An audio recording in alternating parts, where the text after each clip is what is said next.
بسم اللہ الرحمن الرحیم۔ السلام علیکم دوستو، خلیج فارس کے جنوب اور مغرب میں واقع ان ریاستوں میں سے جو جزیرہ نما عرب کے مشرقی ساحل پر واقع ہیں، سامعین آج بات کریں گے عمان کی ریاست کے بارے میں۔ عمان کی ریاست جزیرہ نما عرب کے مشرقی کنارے پر واقع ہے اور ساحل کے ساتھ 500 میل تک پھیلی ہوئی ہے۔ عمان کا بارڈر متحدہ عرب امارات، سعودی عرب اور یمن کے ساتھ لگتا ہے۔ عمان کا رقبہ 3,09,500 مربع کلومیٹر ہے۔ ملک کا اندرونی حصہ پہاڑی اور صحرائی ہے۔ ساحلی حصہ پہاڑوں اور میدانوں کا مرکب ہے۔ ملک کی آب و ہوا گرم ہے۔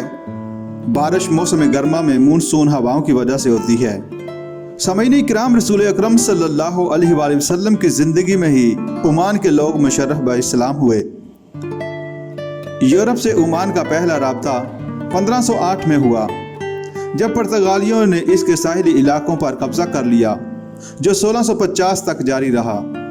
جب انہیں مقامی لوگوں نے ملک سے باہر نکال دیا تو عرب حکمرانوں کی طاقت و اقتدار میں رفتہ رفتہ اضافہ ہوتا گیا، حتیٰ کہ 1730 تک انہوں نے مشرقی افریقہ میں پرتگالیوں کے اکثر مقبوضات مثلا موگادیشو، ممباسا، مافیا اور زنجبار فتح کر لیے تھے۔ 1743 میں خاندان ابو سعید کو عروج حاصل ہوا۔ 1784 میں ساحل بلوچستان پر واقع بندرگاہ گوادر کو خان قلات نے عمان کے حوالے کر دیا۔ 19ویں صدی کے آغاز تک عمان خلیجی خطے کا ایک اہم تجارتی ملک تھا۔ عمان کے جہاز بحر ہند کے مختلف حصوں خصوصاً مشرقی افریقہ اور برصغیر کے مغربی علاقوں میں تجارت کے لیے جاتے۔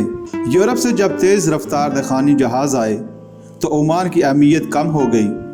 برطانوی جہاز ان تجارت کی غرض سے مشرق وسطیٰ اور خلیج فارس تک پہنچے تو ان کی رسائی سلطنت عمان و مسقط تک ہوئی۔ اس وقت مصر فرانس کے زیر اثر تھا اور فرانس کی نظریں جنوبی ایشیا کے اس خطے پر تھیں۔ اپنی حفاظت کے لیے سلطان نے 1798 عیسوی میں انگریزوں کو تجارتی مراعات دیں۔ بعد میں عمان اور برطانیہ میں معاہدے ہوئے۔ 1854 میں کوریا موریا کے جزیرے، جو سلطنت عمان کا حصہ ہیں، برطانیہ کو کیبل سٹیشن قائم کرنے کے لیے دیے گئے۔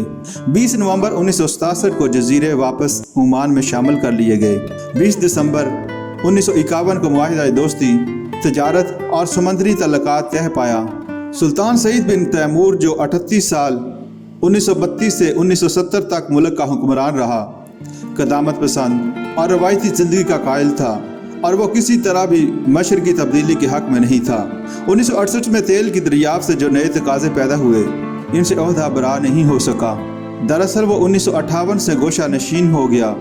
23 جولائی 1970 میں اس کا بیٹا قابوس بن سعید ملک کا حکمران بنا۔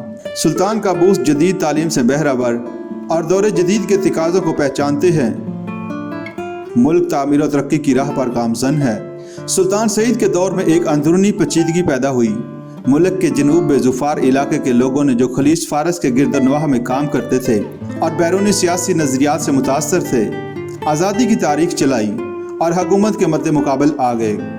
سلطان قابوس کے دور میں ملک کی اقتصادی اور معاشرتی حالت تیزی سے بدل رہی تھی۔